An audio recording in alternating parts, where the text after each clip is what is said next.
All right, everybody, shut your mouths. We're starting. Just kidding. I'm Levi Lindsay. If you don't know what We Are Mind is, that's that thought bubble. We are a mental health organization, and you can clearly tell it's ran by people with ADHD because we don't know what the hell we're doing. And we have an event once a year, once every other year, closer. Is this good? I'm being told to keep the mic closer.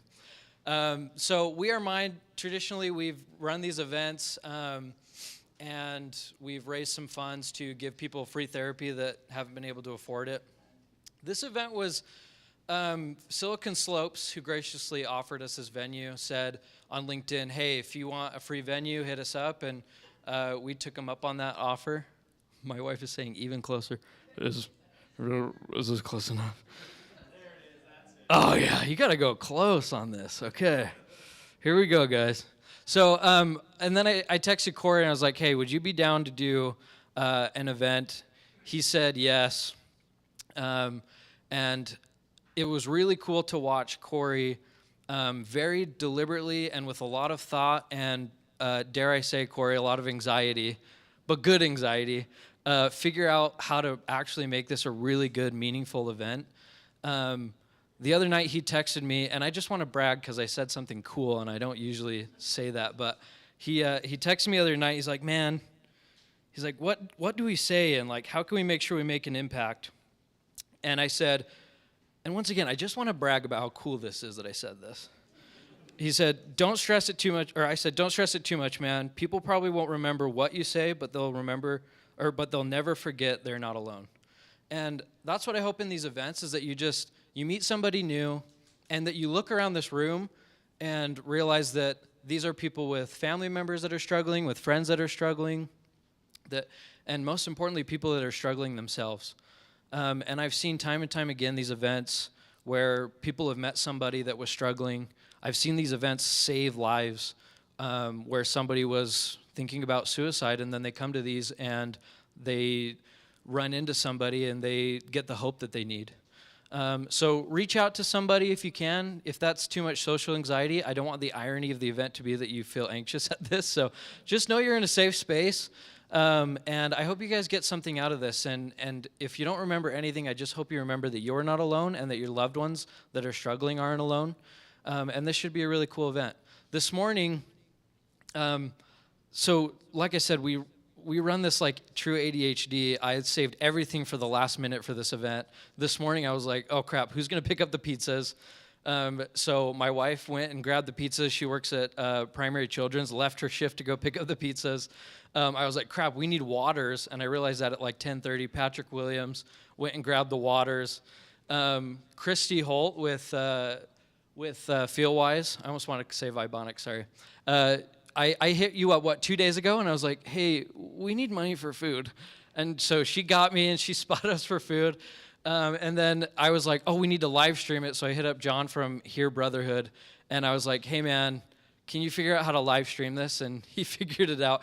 On top of being in Vegas and Arizona last week and getting, very few hours of sleep. So it's cool to see the community that we have around mental health and that we're here for each other to help out. And thanks once again, Silicon Slopes. I'm going to give a sec to John from Heare Brotherhood, and then we'll have Christy come up. So come on up, John. We'll hear a little bit about Heare Brotherhood. He's going to do a timeshare presentation. For only $10,000 a month. You can't. No, I won't waste your time. I know you're excited to hear from Kory, but just grateful for the opportunity to be here with you guys. About a year ago, started something called Heare Brotherhood. And we're basically trying to create spaces for men to find support and also opportunities for growth and brotherhood. So that's what we're doing. We do it online. We have an app. You can go download it. It's called Heare Brotherhood. And then we also hold retreats, events, cold plunges, hikes, all kinds of things here in Utah and actually around the world. We have events that if you're not from here, maybe we do events in your area. So we want to create those spaces and promote people that are doing it. So thank you for letting us be a part of it. Love you, brother. All right, Christy. So my name is Christy Hull, and we have an app called FeelWise, and it's really to help you tap into your emotional wisdom. So just quick question, how many of you think you know how you feel most of the time? Okay, a study done by Harvard said that 10% of people believe that they know how they feel, that they're self-aware. The study goes to show that only 90% of people do not have that awareness. So 10% of people actually hold that awareness. So what our app does is we use a really cool voice analysis AI that you just count, and then it tells you and shows you the emotional energy that you hold, and then gives you amazing lessons and recommendations like breath work, emotional regulation with moving your body, and understanding better parts about yourself, and gives you activities to get to know yourself and really start to move that emotional energy. What really sets us apart is we want you to do it in groups. We want you to not feel alone. Like Levi said, you need to be supported in these journeys, so you can do up to 6 people to join this journey with you and share these emotional conversations within the app. So today we're going to have access to it. Is that what we do? Okay, you can go to feelwiseapp.com and give it a try for you and your family. I got so nervous. Oh, you should get that. Well, I asked her to do that while she was in the car driving here. I was like, hey, I didn't get your video up on the slide. So once again, folks, we don't know what the hell we're doing. Welcome. Okay, now let's have Kory and Mallory come to the stage here. Just a brief background. They founded TAFT shoes and sold that, I think, last year. But most importantly, as humans, parents, people, they're down to earth, relatable. And Kory has been a big part of helping me in my journey to feel like I'm not alone by being vocal about mental health. And hopefully this will be a cool, unique experience, and we're excited to learn from them. So Kory and Mallory Stevens. Sheesh, thank you, Levi. Your mic is, you're seated on it. Mic. Yes. Okay. Well, thank you for coming. This is very flattering. I've been to lots of events here before, and it's very loud, and it seems like everyone's just trying to jockey to meet a certain person. And this feels like you're seated, you're focused. Feels really different in here today, so it's super cool. I want to give a thank you to my wife. I think the job of a spouse is much more difficult than the job of the sufferer a lot of times. And we haven't really ever spoken together about this. We speak about business, but we don't really speak about this. Yeah. And so she's the magic. Anything I know, I basically learned from her. And I'm so excited to equally share with you, because your story needs to be told as well. I think that a lot of you, we sent out a brief survey yesterday, and so many of you are here for a loved one. And I think that we hear a lot about people that suffer, but I think the job of the person that loves the people that suffer is harder. And so thanks for being here. Thank you. That's Yeah. sweet of you to say, honey. I'm so happy to be here, you guys. I wanted to just start with introducing ourselves a little bit. Like Kory said, my name is Mallory. We have 4 kids, and we've been married this year 13 years. So we met on a field study to India and fell in love. You're not allowed to date on BYU programs. We very sneakily dated and got married 4 weeks after we got home. Yes. And that was, almost 13 years ago, and it tracks as the best decision I've ever made. So I think everybody should have 4-week engagements. It was the best. I grew up in the middle of 9 kids, and so you can imagine that's really chaotic, but also a lot of fun. And closer. Really close. You guys can hear, but I know there's a lot of people on the live stream that need to hear too, and it's hard for them to hear. Remind So me. we'll be eating the mic. It'll be a little loud for you, but the live streamers can hear it. So I grew up with an older sister who really struggled with depression. And I saw her through multiple suicide attempts. And so when Kory and I were dating and he told me that he was depressed, I was just kind of like, oh, okay, like, cool. I've done this my whole life. And it was no biggie to me. It didn't feel intimidating or scary. But I think as we've built our life together, we've learned some really important lessons. And especially through running TAFT, we're not super passionate about men's shoes.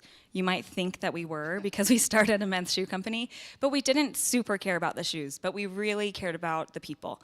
And as soon as we opened up about mental health at all, it was like the floodgates opened, and we would get I don't know, how many DMs a day do you think? Just like countless DMs.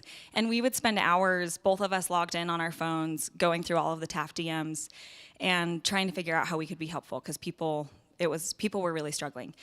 And we found that the people who were struggling fell into 3 categories. And one of those categories was people needed help for their spouse or for a child or some other loved one. The other category was that they needed help for themselves and they had no idea where to start. And the last category is kind of a branch of the second, but basically people who were struggling with burnout as entrepreneurs. And so these are the questions that we've really mulled on, thought about, talked about. I calculated probably 5,000 hours of talking about mental health in our marriage, at least. That's a minimum. That's like an hour a day. I think we've done more than that. But we just really care about it. And so that's kind of my background. And, you know, I already cared about it because of my own family. And then in meeting Kory, research is like my strong suit. And so it became an obsession. She's a total nerd. Like, she knows, like, we're not going to get into the science today, but she is like a master of the science too, nice. Which is super cool. Yeah. So I've fallen in love with trying to help people with this as much as we can. And I feel like a real call and duty to help with whatever we've learned. And so that's kind of my background. Do you want to share a bit about yours? Sure. So my name's Kory Stevens. I'm from Burbank, California, kind of down by Los Angeles. Well, by Los Angeles. And I went to high school there. I moved up here. I went to BYU, studied linguistics. I served my mission for the Church of Jesus Christ of Latter-day Saints in Cambodia. And then I got back, went to India as a single person, and I came back essentially married. Very, very quick engagement, just a few weeks. And when I was a kid, I started struggling. When I was a teenager, I started really struggling. And then I went on a mission, and I really struggled. And then I went to college, and I really struggled. And then it was time to get married. And, you know, that was really scary because it was no longer just affecting me. It was, you know, I felt the weight of fatherhood and being a husband. And then we started TAFT in 2014 and did that for about 9 years. And despite the resources and the success and the knowledge getting better and better and better, my health continued to decline. And that takes us to today. I want to be very, very clear. I am not okay. Like, I'm not like, you know, if I were up here talking about how to beat cancer, you would assume that I've beaten cancer myself. I am up here as someone that currently struggles.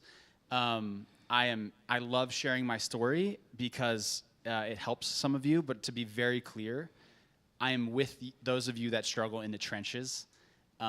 This is an active problem for me, and I just want to be very honest. I don't want to seem hypocritical at all. Like, this is my life currently, and I might speak in the past tense, but anything we share today is as recent as yesterday. So I'm happy to be here, yeah. Yes.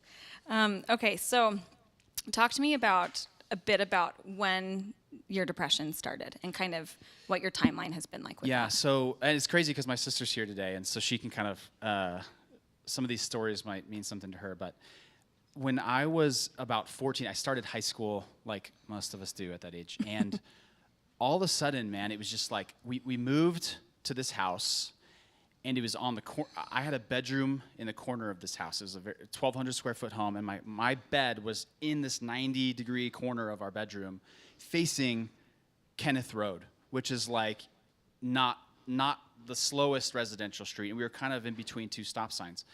And I would go to sleep at night, and I would just look out the window, and I would like time when I would jump in front of the car. There was like a big wooden phone pole, and I knew I could hide behind it. And I started like fantasizing about jumping in front of a car. And didn't seem weird to me then. It seems weird telling a bunch of strangers about it, but that was jarring. And I continued to go to, I was a star student.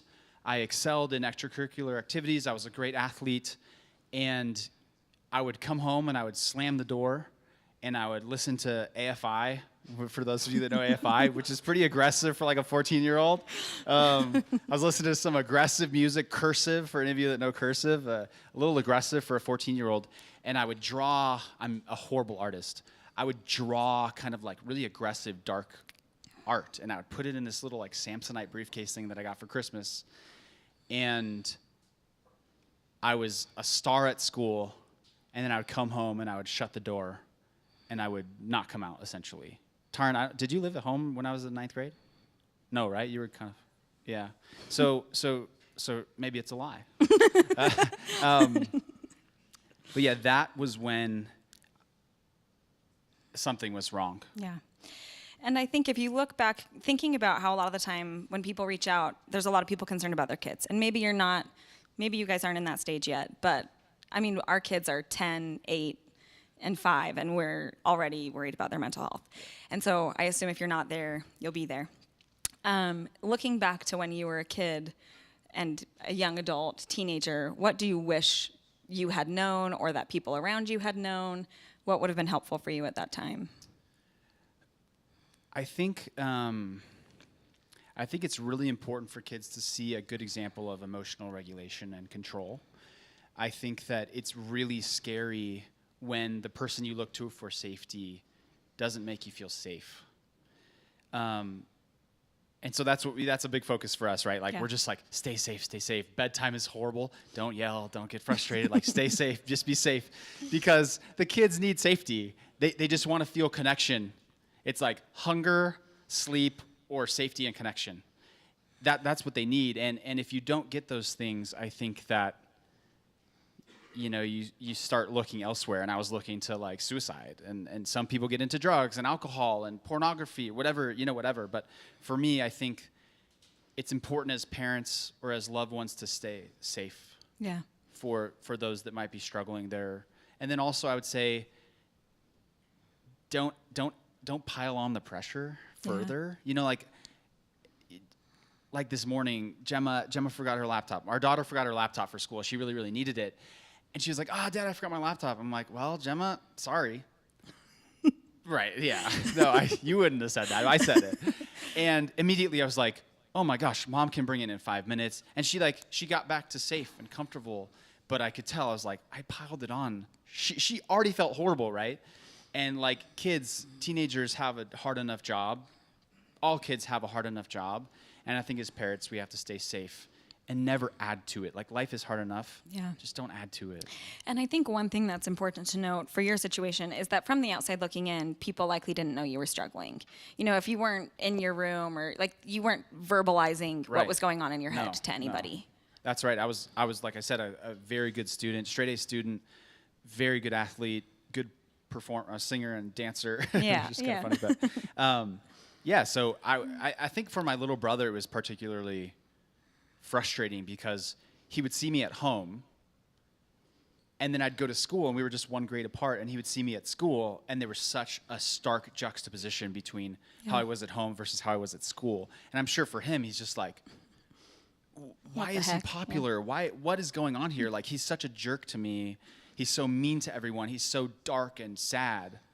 And then he comes to school and like, he's so cool. Can turn it on. Yeah. Interesting. Which I think that's been something that I've learned a lot through being married to you. Is there's times that we'll go to a party and you're the life of the party and you come home and you're like, I can't function right now, but totally. So I think you have to be careful. Yesterday was a really, really hard day for me. Yeah. You know that. Yeah. Obviously. and so it's like, it's easy. I can come here. I'm a fine speaker presenter. I can mingle, but like in my heart and in my mind, there's a big contrast between, and you never ever know someone's going what's through. going on, Yeah. Okay, so we've talked a bit about your teen and young adult years. One of the other big questions we get is around entrepreneurship and burnout. And so I wanted to kind of dive into the TAFT years a bit. We ran TAFT. We graduated from BYU in 2013, and we started working on TAFT as soon as we graduated. I was pregnant with our first, and Kory had this idea for men's no-show socks. We spent all of our scholarship money on a trip to Europe after we graduated, and we big ups to FAFSA. Yeah, our original investors. We had FAFSA. Pell Grant was our first money in. Yeah, so we had like $10,000 of FAFSA and scholarship money, and instead of saving it because neither of us had jobs lined up, we took it to Europe for 6 weeks and spent all of it, which turned out to be a great life choice, but I look back and I'm like, oh my gosh, I would have been really worried if any of our kids did that.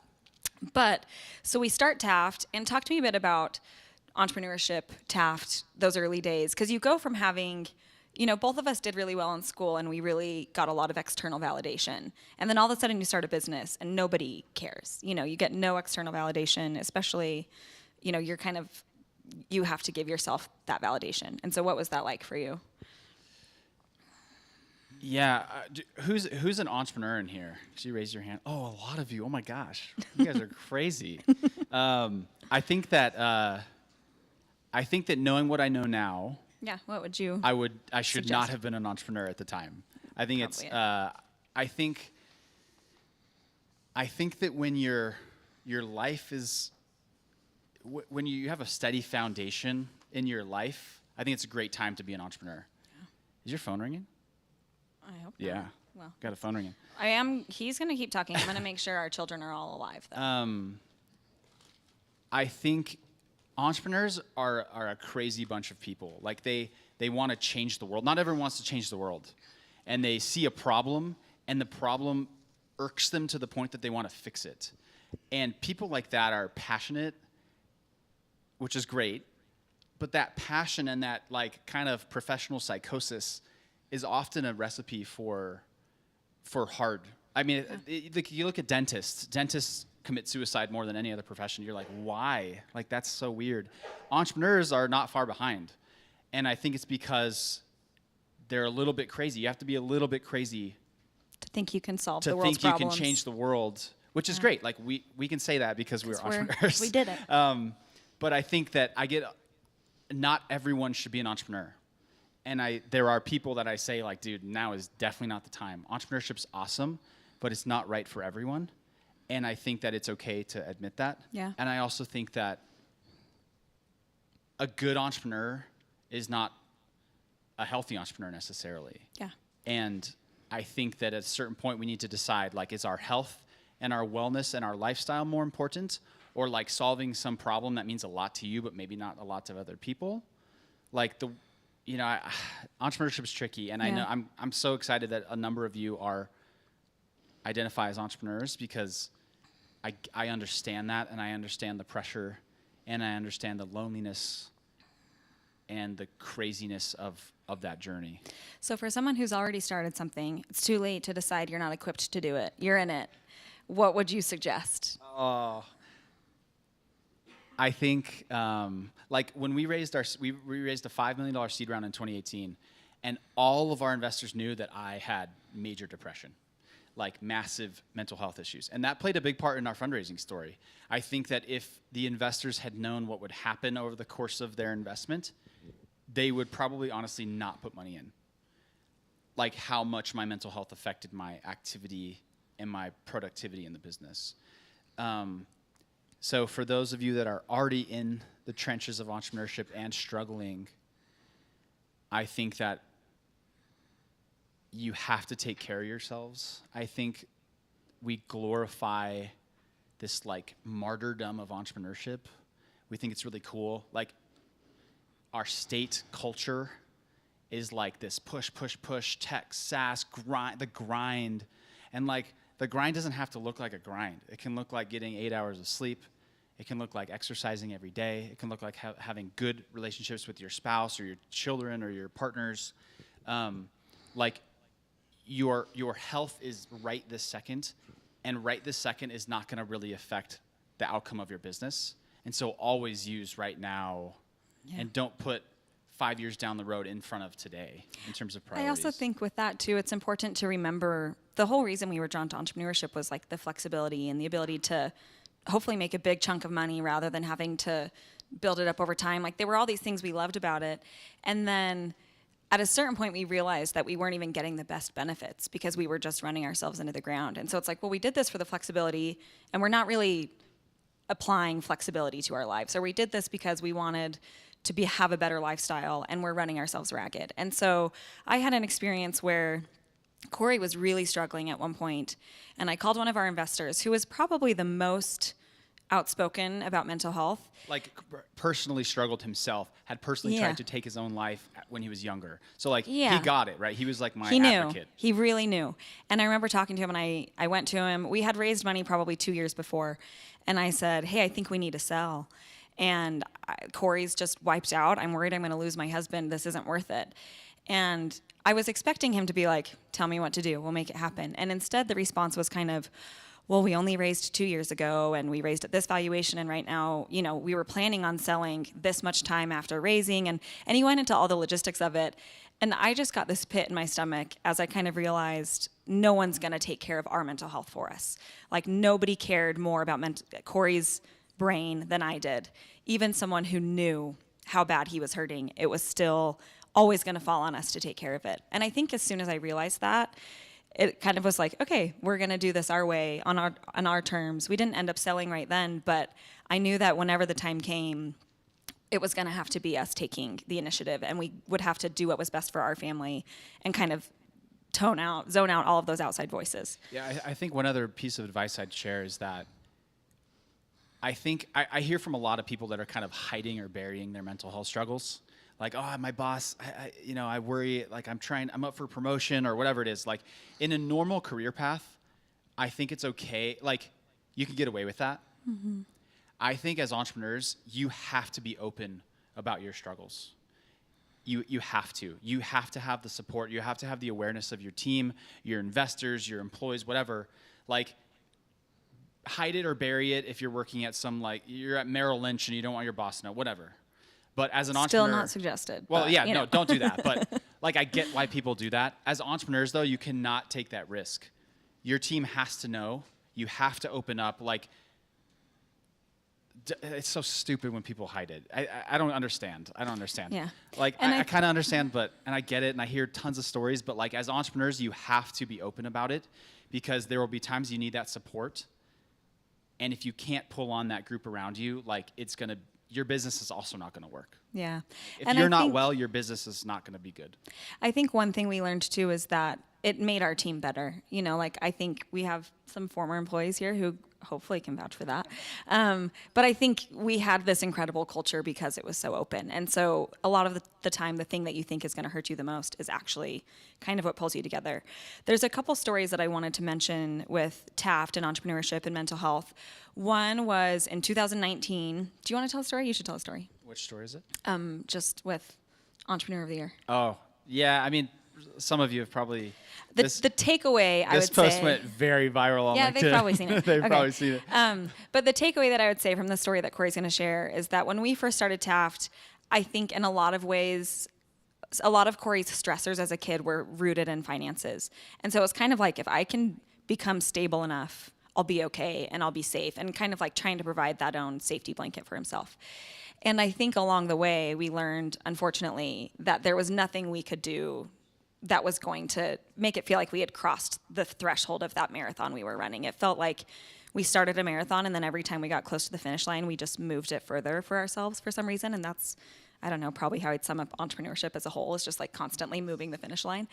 When we first started, Kory said, I would just be so happy if we could do $1,000 a day. 30 grand a month. I was like, okay, if we could do 30 grand a month, we will be set for the rest of our lives. And then we hit that fairly quickly, and it was like, okay, but can you imagine what Amazon does in a day? And I was like, that's not fair. Yeah, that is then not we started okay. doing 30,000 a day, and I was like, it's got to be 50,000 a day. Yeah, we just kept moving the finish line. It wasn't a very nice thing. I was content, but he kept moving the finish line for himself. And so I think one trap that's easy to fall into is thinking that entrepreneurship can fix the parts of you that need fixing. I think a lot of the time it's kind of taking into your own hands these needs that didn't get met, and you think, I'm going to meet them for myself. And that's a big thing to ask a business to do for you. And I think that's a lesson we learned over and over and over again, but this was a particularly potent way that we learned it. Yeah, so who knows what the post I'm talking about? Has anyone seen it? It's like two pictures of me side by side. So in 2019, we both won Forbes 30 Under 30. We were number 56 on the Inc. 5000 list. And I was up for Ernst & Young Entrepreneur of the Year against Davis Smith from Cotopaxi and Vess Pearson from Aptiv. Like, two amazing businesses, two amazing leaders, two friends that I love dearly. And I won.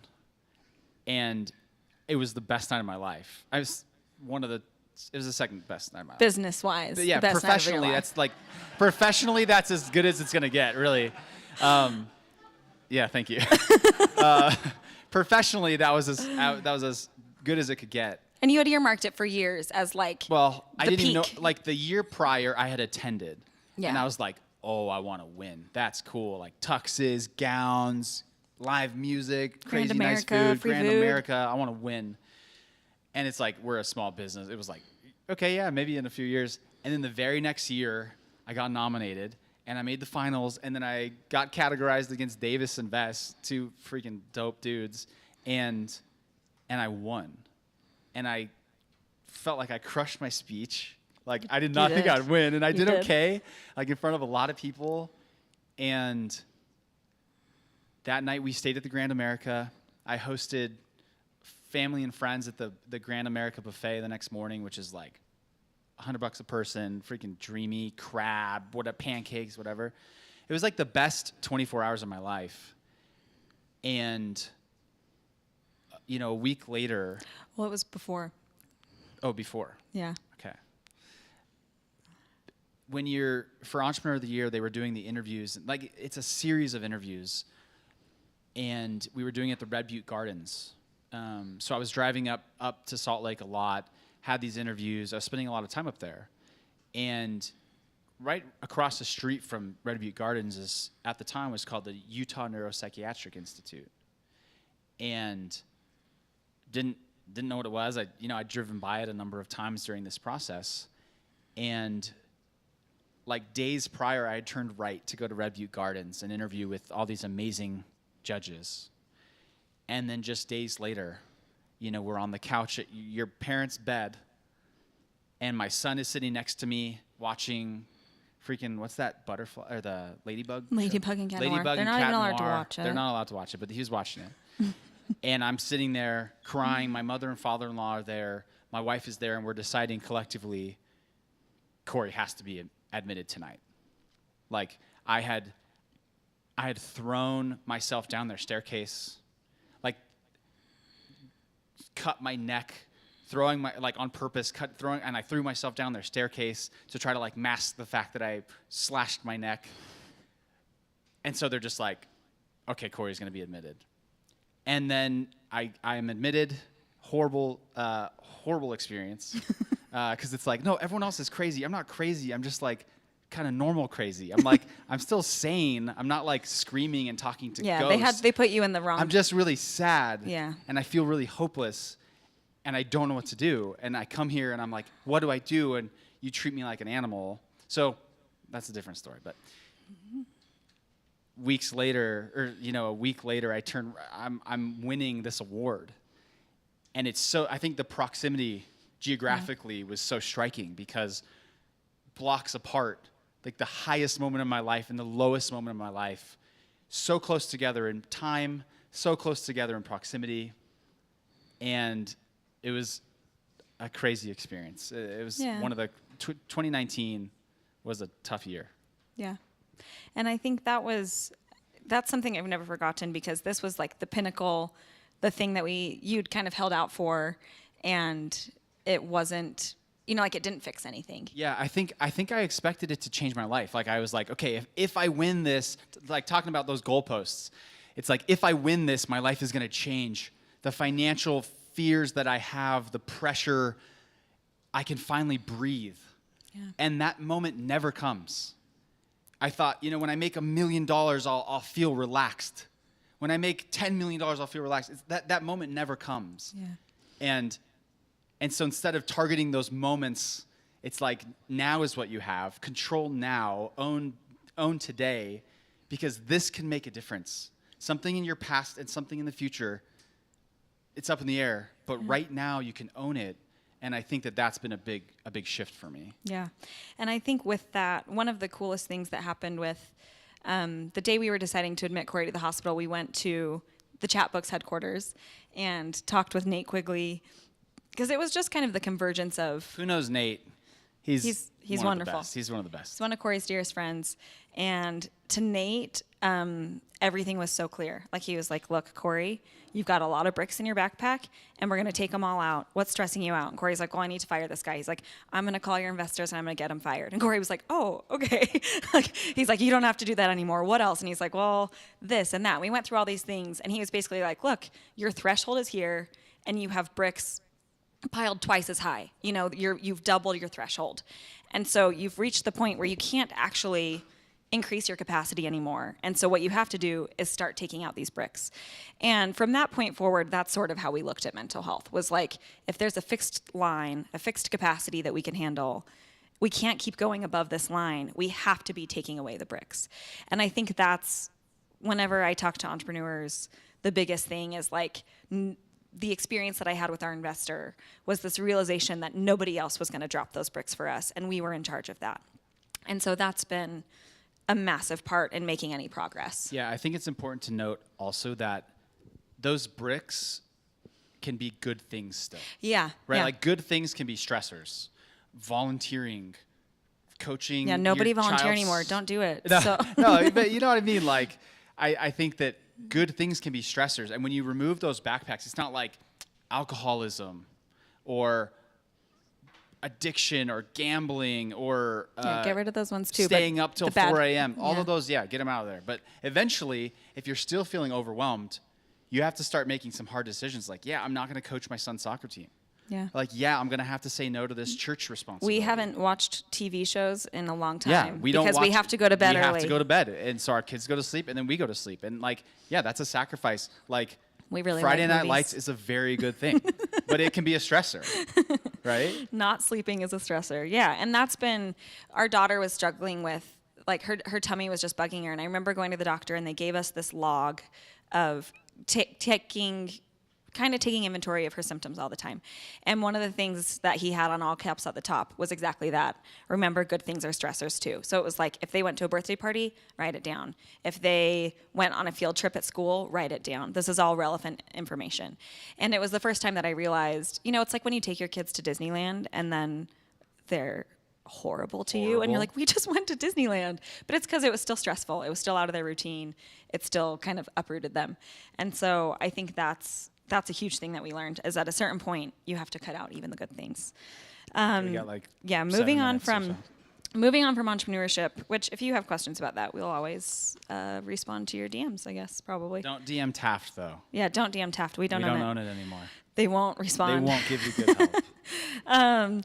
One of the things we wanted to talk about was just kind of covering, there's two things. One is being a support person and helping, you know, like, as someone who loves you very much, what do you think are the most helpful things? If someone here has a loved one who's struggling, what are things that I do that are helpful? Or what do you think someone's loved one should understand about them? Oh, dang, that's a great question. I think it's hard. It's hard to love someone that's sad a lot. Well, it's not hard to love them.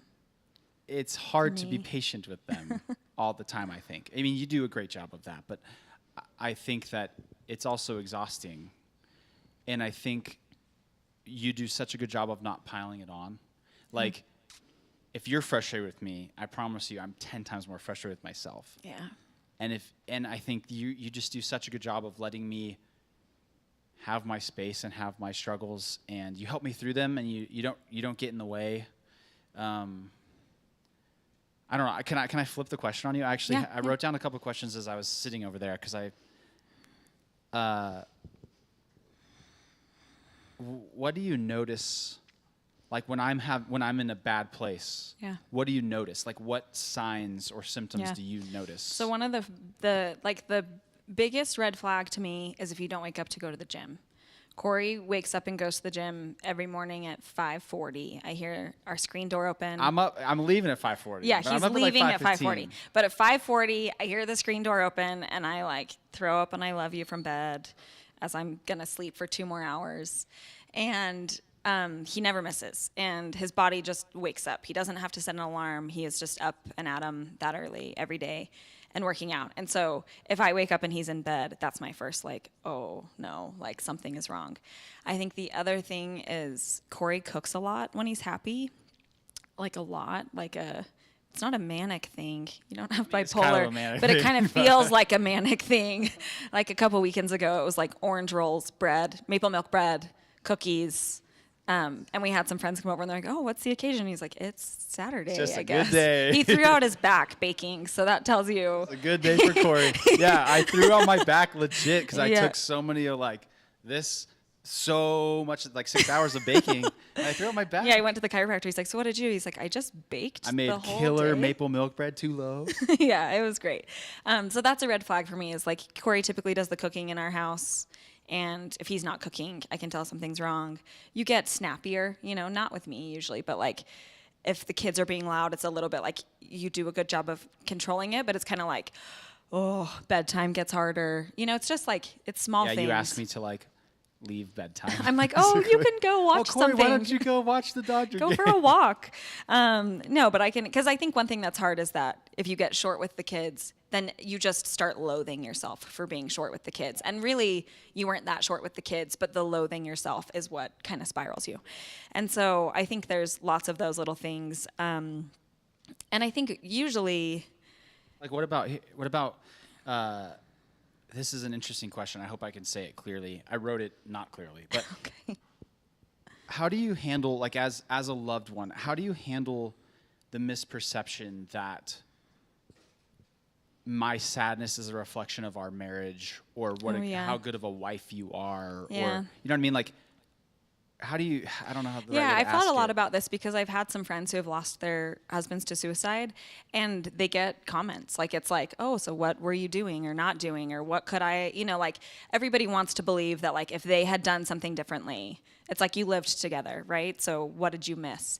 And I think for me, I do everything that's in my power. Kory can't have razor blades or pills, or when our house got broken into, and so I bought a paintball gun.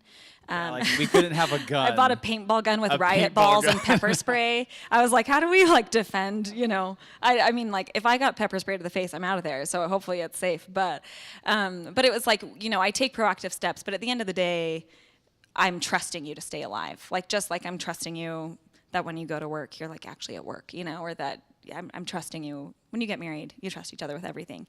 And mental health is included in that. I think for me, I've had to I'm a pretty good wife, and I know that. And so I have had to rely on that and realize that it'd be really unfair if the roles were reversed and you were like, oh, it's my fault. You know, when I had postpartum depression, if you would have been like, oh, it's my fault you're having a bad day, I would have thought that was ridiculous. I would have been like, oh, it has nothing to do with you. You're doing all the right things. It's comforting to think that you have some control over it. Yeah. But it's ultimately But I don't. totally out of your control. Yeah, and I think that's honestly just learning and growing with time. I don't think there's anything that can prepare you for that or fix that, or I don't think there's like some mind game that you learn how to do that. I think it's just time. Okay, we got 2 minutes. Okay. Ending, because the Q&A is really important. So I don't want to get into that. The- So what's your ending remark? So the main thing that we were talking about when we kind of went through these questions and the DMs we get and the people that we responded to, one of the most important things I think we've realized with Kory's mental health is that you cannot skip the basics of health and expect to feel healthy. We've had friends who have like, yeah, you know what, I'm taking Zoloft and it's not doing anything. And I'm like, okay, well, are you sleeping? And they're like, well, I go to bed at like 3 a.m. I'm like, okay. And then it's like, what are you eating? It's like, you know what, I usually skip breakfast and sometimes I get dinner and I like grab a snack for lunch. It's like, you know, there's all these things where when you start digging into people's lifestyles, they're not exercising, they're never like, or even moving their body in any way, and they're scrolling endlessly on their phone, and they're staying up late, and they're not eating good food, and they're not seeing their friends, and then they're like, but this pill should fix it so that I don't need sleep, I don't need food, I don't need friendship. And that's a lot to ask an antidepressant or any medication. And I think that's one of the biggest things we've learned is that if you aren't covering all of the basics of health, you can't even progress from there. We realized 10 years in that Kory has sleep apnea. And I was so frustrated because I had talked to doctors about it and they were like, oh, does he snore? And I was like, no. And they're like, oh, he doesn't have it. And so then when I look back, I'm like, well, you don't breathe when you sleep. And so how can we expect anything else we're trying to work if you don't have that basic covered? And so that's probably the biggest, most important lesson I've learned is that with mental health, so much feels out of your control. But the things that are in your control are the very most simple basics of health. But it's not the answer anybody wants. No one wants to be told to go to bed at 10 o'clock or to go to the gym or to not just eat horribly. I'll just a quick remark, and then we'll switch to Q&A. I'm so honored to be here today. Like I said, when I walked in, the vibe was so different than what I expected. Events here are usually very different, and it was kind of like quiet and reverent and studious kind of vibes, and I was just so impressed. So thank you for being here. We barely covered anything. We know so much, and I feel like, how in the world can I possibly help? Yeah. I want to help, and I just want to say that I really, really love this community of people. I love you all.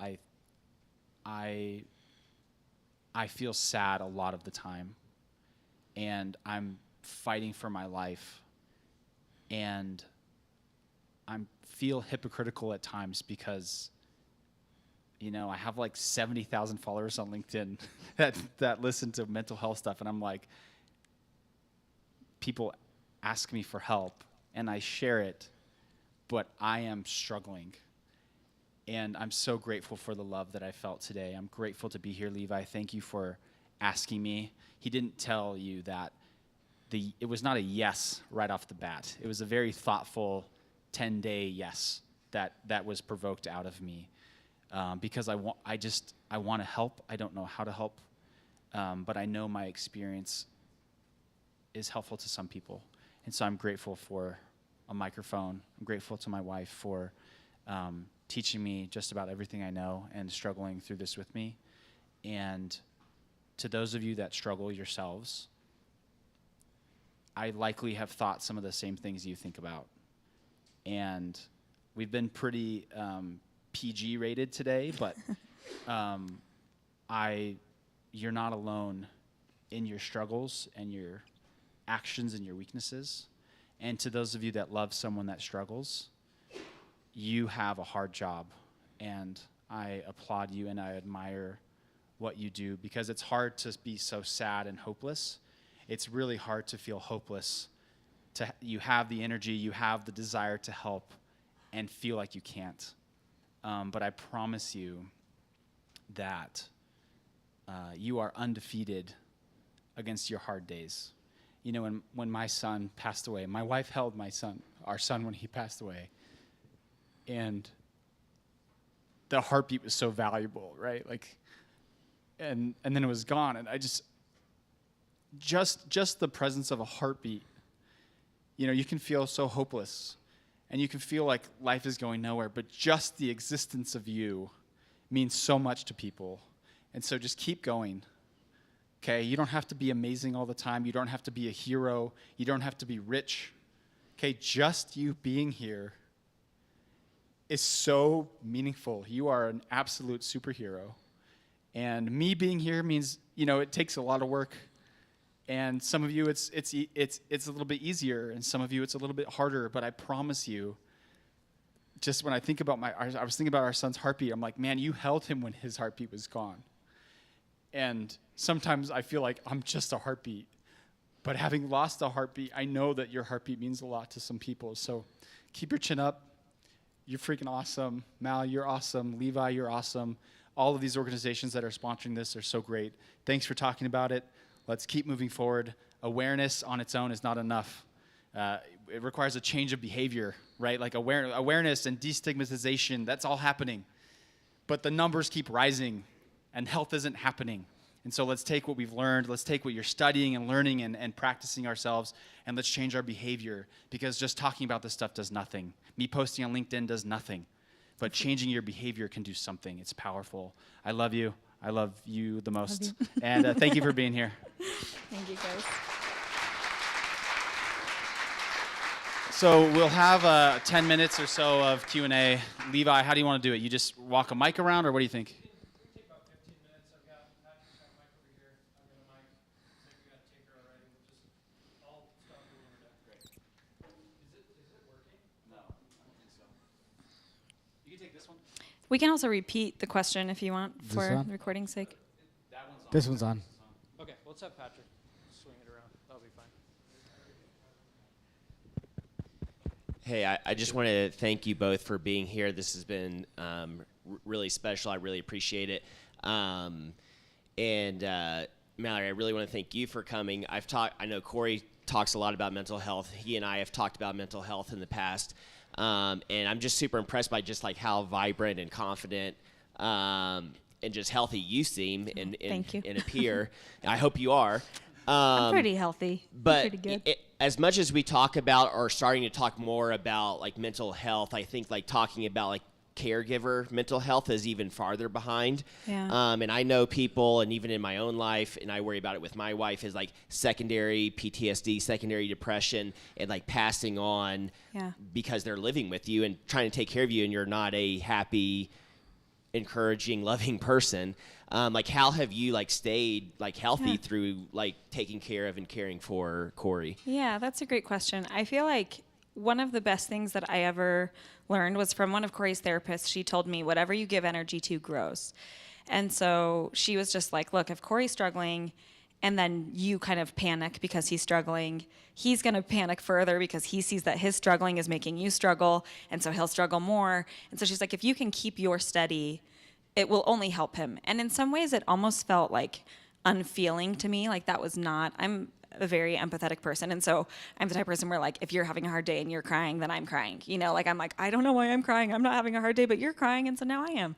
And I had to learn to hold my own energy and my own life. And also to give myself permission to like, I can have a good day when he's having a bad day. Like I don't have to have a bad day with him. It doesn't make his bad day better if I'm also having a bad day. And usually it actually makes it worse. So there's that piece of things. And then the other quote that I love is from Rumi, and it says, pour from your overflow, not from the depths of your well. Pour from your excess. And I think I have to really pay attention to my own well and where my levels are at. And so if I'm feeling full and like I can pour a lot of energy into other things, then I do. And if I'm not, then I kind of have to maintain that for myself and for my family. So it takes practice. Good question. I'll just say while he's walking the mic, emotional override, like the overriding of your emotions and feelings, is not the way to do that, right? Oh, Like, yeah, no, for she sure. has to, I have feelings. She can't like bottle it up or just like forget, it's Yeah. like you have to work hard just the same way. I like the same things I do, you have to do Yes. too. And I think I had to go to therapy myself to learn, like I had to go to a therapist and be like, hey, I'm really worried about my husband killing himself, because I didn't want to be like, hey, I'm really worried about you killing yourself, because that's like, that wasn't, I mean, sometimes that's helpful, but for the most part, it was like, you're not the person that I need to talk to about this. And so after like probably just a year of therapy and like consistently talking to someone, I kind of got my own coping skills to be like, you're struggling. I don't need to make that mean anything about me. I think one thing that's tough is like Kory is just a really easy person to love. I think everybody who knows him knows that. And so whenever I'm talking to someone, I'm like, I don't know. He's just easy to love. It's fine. Everything's fine. Thank you again, both, so much for sharing always, and especially today. My question is, when you notice yourself heading into that rut or downward trend, how do you pull yourself out of that, or how do you feel supported in pulling yourself out of that? Dude. I know that's loaded. No, it's a great question, because I'm telling you guys, yesterday I turned to my wife at probably, I don't know, I was in the car and I was like, Mal, I'm crashing hard. Like I had a great day Tuesday, and yesterday out of nowhere I was like crashing in the car, and all of a sudden I'm like, I have to take my life. What's going on? And I was thinking about the same question, like, what do I do? We were even talking about it. Like, I know in those moments what needs to happen. It's the same way, like an example is like, when you need to say sorry and apologize to someone. You know you need to do it, but it's still really difficult. And a lot of times you don't do it. And I think with apologies, it's like usually pride. With mental health, it's not pride that's the stopper. I don't know what it is, but Ruminating and wallowing was the conclusion we came to yesterday. It's just We're like I don't know. want to feel better. Like there's something, I don't know, comforting, or I don't know. But yesterday, I have a good answer, because this just happened yesterday. My wife was like, "Oh, it's like mental discipline." I'm like, "No, because I can't pull myself out of it.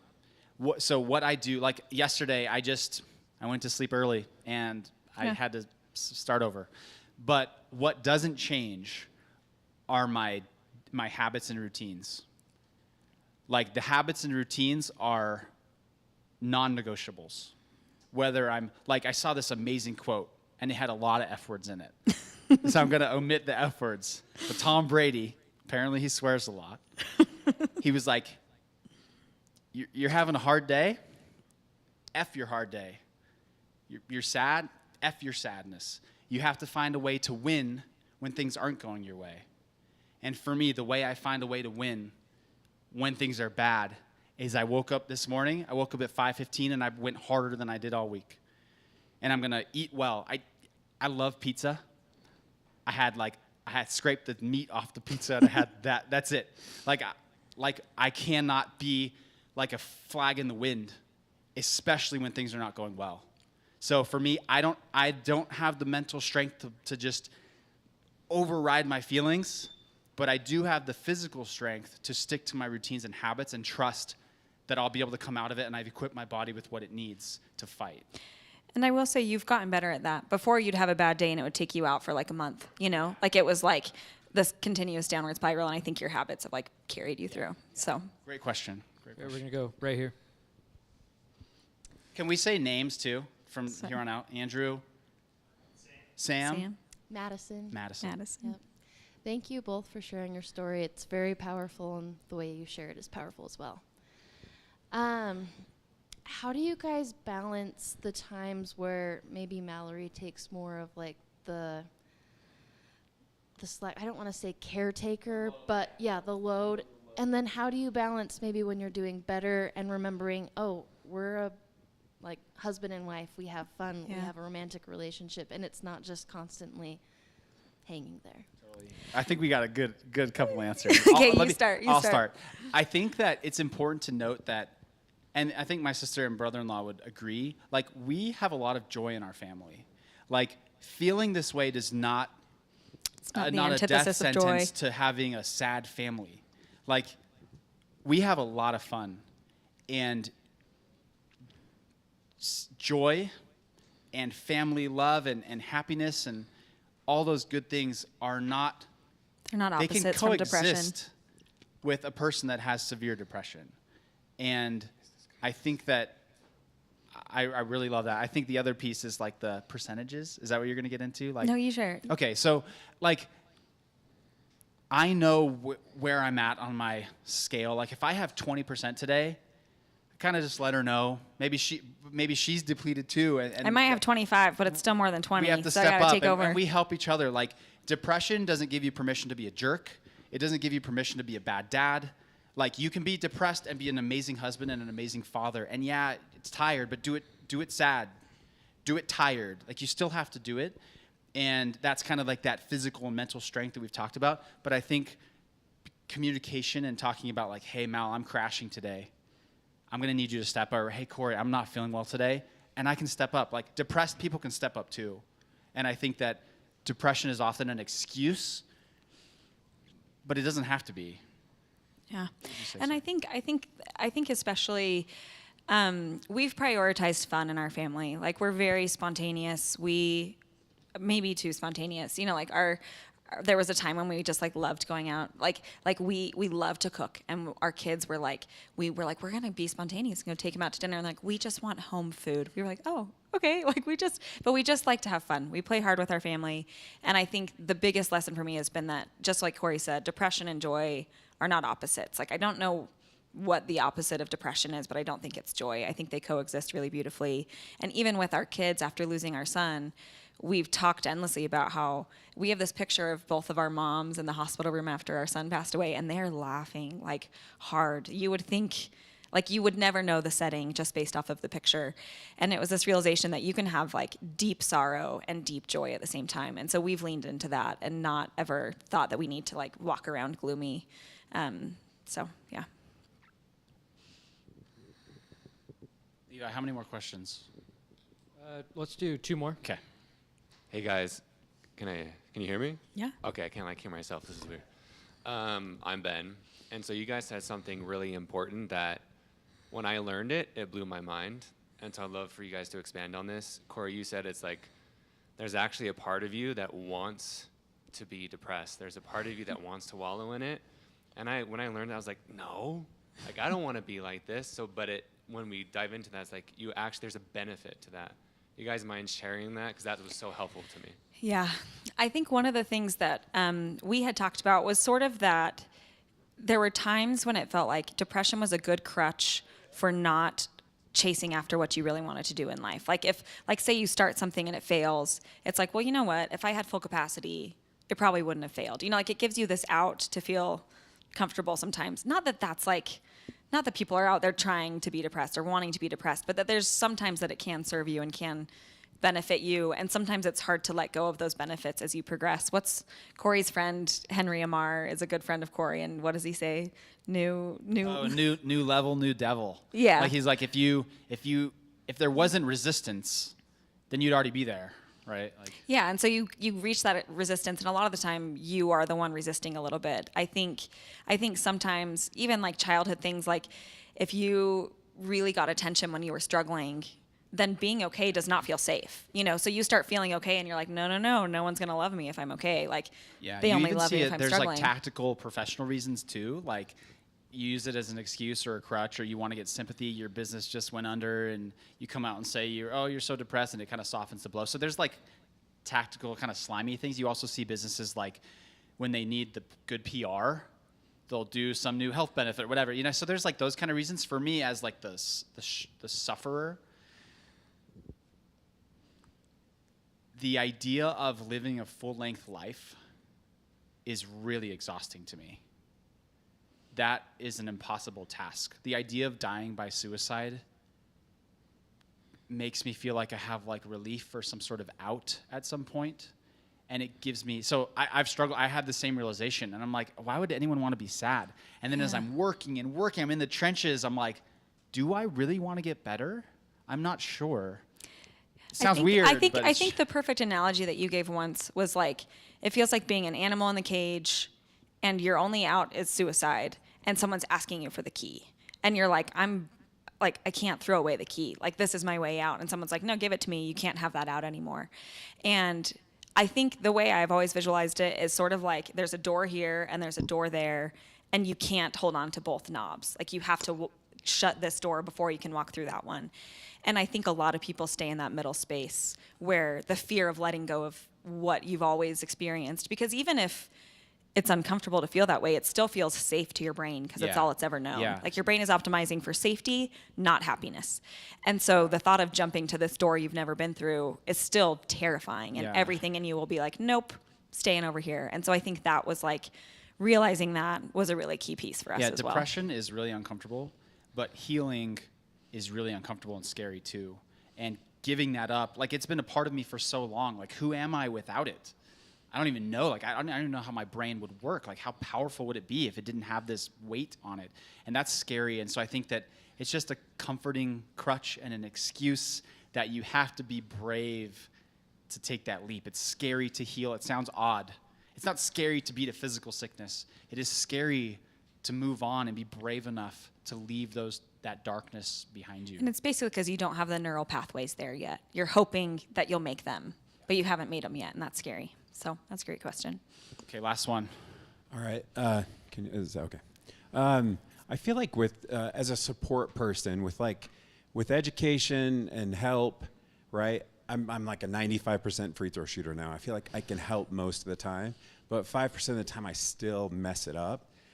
How do you recover from that? Like, you two together, when you just say the wrong thing and it's like, oh man, I just blew it. Yeah, I think one of my favorite books is this book called Good Inside by Becky Kennedy. I think it should be required reading for every person, every parent, like everybody in the whole world. I think everybody should have to read it. Can we do that? Make it like a world mandated book. But one of the biggest things she talks about is like, it's less about what you get wrong, it's more about repair. And so our family has gotten really good at repair.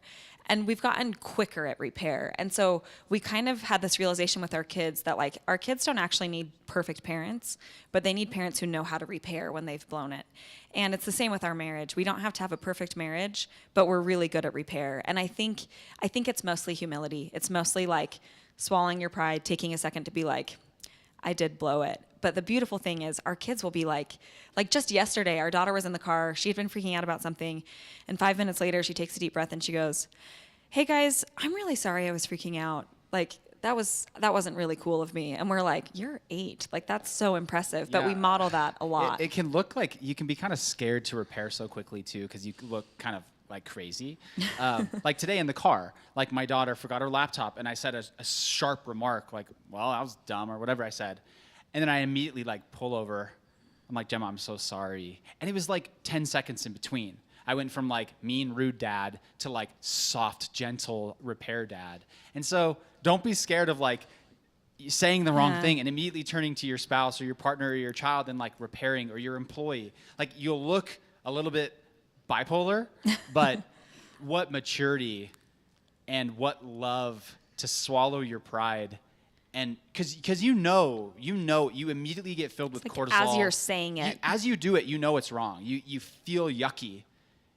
And you know, and we all know, but again, awareness does nothing. The change of behavior is the power. And so I think it's just, you don't need to wallow. You don't need to think too much about it. You know when you make a mistake, immediately fix it.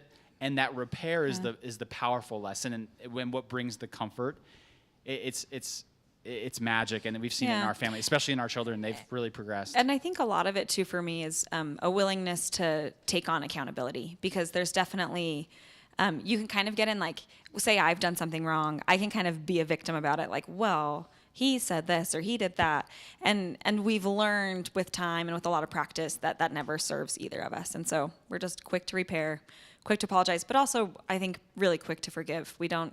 Yeah, yourself too, though. Like it's okay. It's okay. Like 95%. You're a 95% free throw shooter. There's not a 95% free throw career shooter out there. Like you're freaking awesome. So also acknowledge like what a great partner you are, and you're on that final 5%, which is freaking awesome. Like I'm not there. You're there. And that leads me to like one of the I know, but this is one of the main things I wanted to say. And my friend Lauren was like, if you need to plant a question, I was like, if I haven't covered this, ask it. And so I'm gonna just insert it. I think one of the main things I've realized with mental health is that I think in the beginning we were shooting for like a cure for depression would mean constant happiness. I think we were doing it unconsciously, but I think that was sort of the framework we were operating under, is like, we don't want you to feel sad anymore.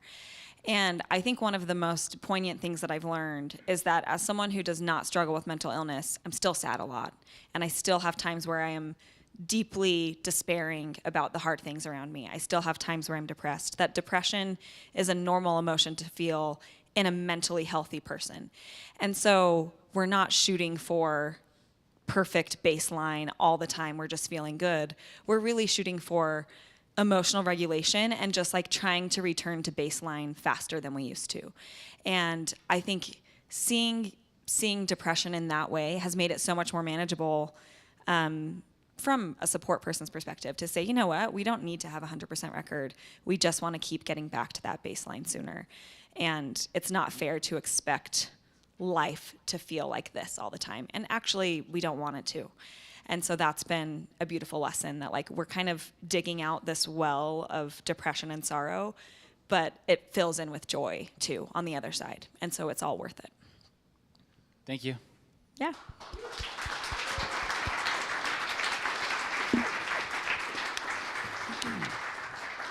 Wow. Okay, I take back what I said at the beginning. Those were some nuggets, and I hope we remember them. I saw some of you writing them down. I would challenge you guys, post some of those quotes to your Instagram story, to LinkedIn, to wherever you post crap, post it there. Because that was some nuggets that I certainly needed and will never forget. That was amazing. So thank you guys so much for coming, and you're not alone.